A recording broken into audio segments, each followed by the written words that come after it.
So if you saw my last video about Nikon autofocus, I don't want to say I ruffled some feathers, but I think there were definitely some people who were critical of what I was saying to a certain degree because I was being critical of Nikon's autofocus system. And to be frank, I think it's great. I think overall the autofocus system on the Nikon is very, very, very good. And if that didn't come through in the last video, I'm sorry about that. But what I was trying to do was focus on the parts where we were needing to be necessarily critical because it needs some improvements. Now, what I said I would do in that video is I would make another follow-up video with how I actually use the Nikon autofocus system, what my settings are, and what I find to be the most effective way to use it so that we get really consistent results in both photo and in video. So that's what this video is going to be about.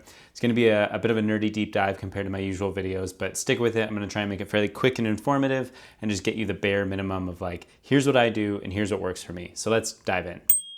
What's up? My name is Chris Tejas. I'm a photographer and videographer based in Ontario, Canada. I mainly shoot portraits, events, weddings, commercial stuff, all kinds of different stuff throughout the year. I use Nikon mainly right now, but that shifts all the time. If you watch some of my old videos, you'll know that. But I do really like the Nikon system, and everything we're talking about is based on real world use, not just time spent having fun with the camera, but shooting tons of weddings, tons of events, and paid work with the system, how I like to use it. Let's get going. Okay, so we're gonna go into our photo shooting mode. I'm only gonna show you the things that actually really matter with what I do. So we'll pop all the way down here. First of all, I am shooting 90% of the time in AFC. So you can go between continuous autofocus, single autofocus, and manual focus. Mostly I'm gonna be shooting either in continuous or in manual if I'm using a manual lens, obviously. So we'll make sure we're set up there. AF area mode, this is relative to what mode you're currently in. Generally speaking, I am in auto area AF, but I will show you some particulars about that soon. The rest of this here, so I tend to keep this on auto. If I know for sure that I just want to focus on people no matter what, then I'll go into people, and I find that it's a little bit better and a bit more sticky. But if I am photographing a situation where there might be a lot of times actually at weddings now I see dogs. So sometimes I want to be able to make sure that it will know to prioritize that if it sees a dog. But 9 times out of 10, if you're doing portraits and people and that kind of thing, you can just keep this to people. The next thing we're going to do is we are going to press our I menu button, and then we are going to go to our custom controls. I'm going to show you how I have this set up, because right now, you want to watch my cats fighting a little bit? Look at those cats fighting. Love it. Guys, stop. Okay, so if we go into our I menu here, and then we go to this one here, we're going to see some of the particulars that I have set up specifically for autofocus. First one that I have set up is function number 1. I have this set up to cycle AF area mode. The reason I do that is because I like to make sure that I can go through all the area modes that I actually want to use. The ones that I use most often are the ones that I have set up. So I only have checkmarked single point autofocus, wide area AF large, custom wide area AF, and then 3D tracking and auto area. So we'll see what those look like. So that's the first button that I have set up. So now if we press this function button on the front, we can see that we cycle through our single point into our wide, into our custom, and then into 3D, back into our auto all AF. So we'll hop back into our menu button here. Okay, now if we're looking here, we have our AF on button set to 3D tracking in the AF area mode. The reason I do this instead of this one below, where you could do a similar thing, where you can have this set to 3D, is that if I have it set like this, if I press that button, it immediately starts tracking whatever's there in the center, which is actually really convenient sometimes. However, I like to have a little bit more control. So what I like to do is actually set this to 3D AF area mode like this, so that when I press the button, it pops up, but it doesn't start tracking until I have pressed my shutter button, and now it will start tracking. To me, that is just much more convenient. It allows me to fine-tune things a little bit more the way I like them. Beyond that, little things, I have the joystick set to reset, basically meaning that if I'm using single point or something like that, the joystick will reset back to the center point. So let's go into single point.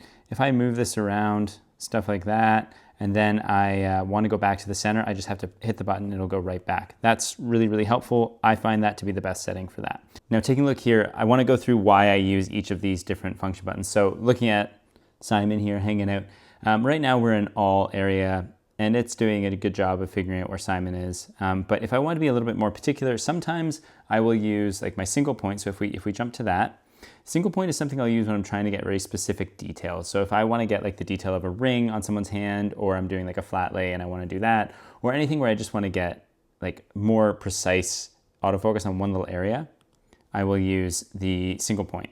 From there, if we go to the wide, this basically will allow me to limit the amount of area that it's actually searching for autofocus. And that helps. I find if I have a really busy scene, it's nice to be able to use this in that way, because I can just kind of move it around to where I want it to focus on.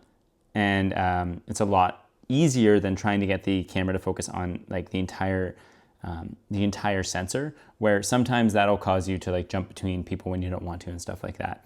And to even more fine tune that, if we look at this one here, this is how I have it set up if I am doing like a ceremony, like a wedding ceremony, and I have people walking down the aisle.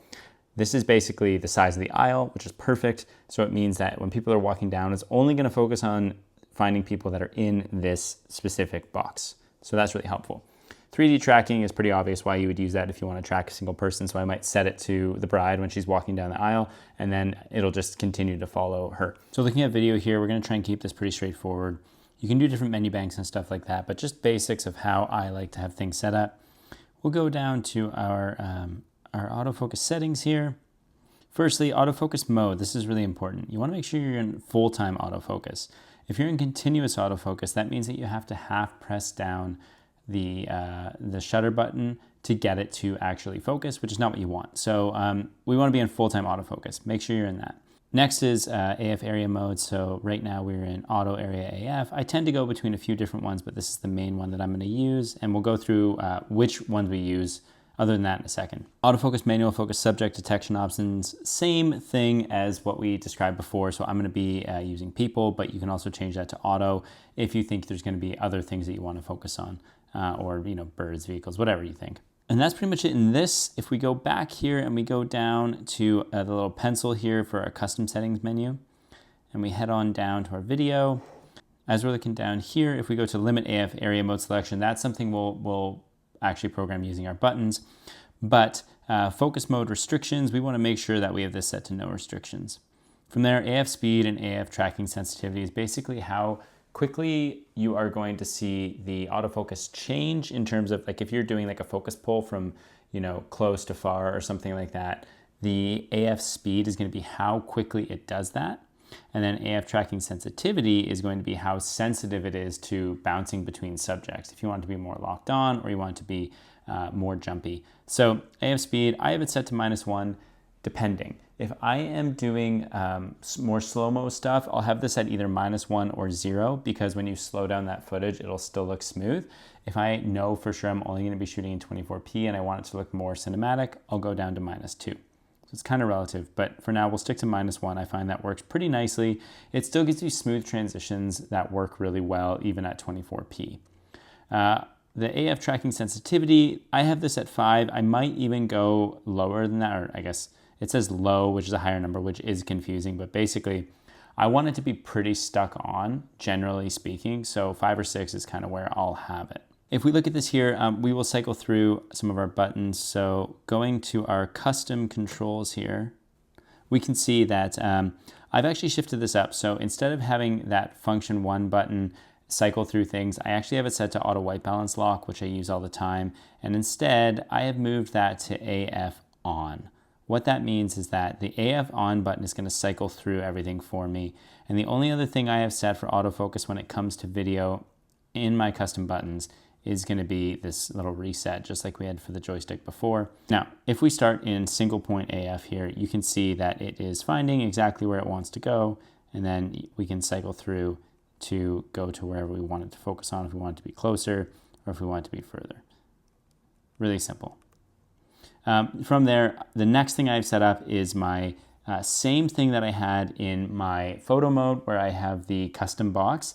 And again, this is for the same reason, that I really want to be able to actually focus on the people coming down the aisle. So that's a big one for me. However, you can change this to whatever you want.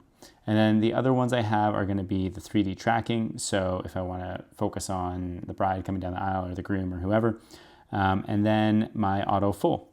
And that's basically it. It's really, really simple. This is how I use it, and this is how I found it to be fairly reliable. It does hunt a little bit. If you're in like this setting here, it will hunt. So sometimes what I'll do is I will also actually go into my custom controls and I will set up a second box that is, similar to the like AF area large. And that is how I will do things to make sure that I'm just limiting it a little bit so it doesn't get quite as jumpy on me. That's basically it. That's my settings for video. So I hope that was informative and made sense. These are the settings that have worked best for me so far. That might change in the future with different types of firmware updates, but as of now, these are the settings that help me when I am shooting weddings and events and the kind of stuff that I tend to shoot. If you shoot completely differently, maybe you want to disregard everything, but hey, that's kind of the internet for you. So thanks so much for watching. I'll talk to you soon. Peace.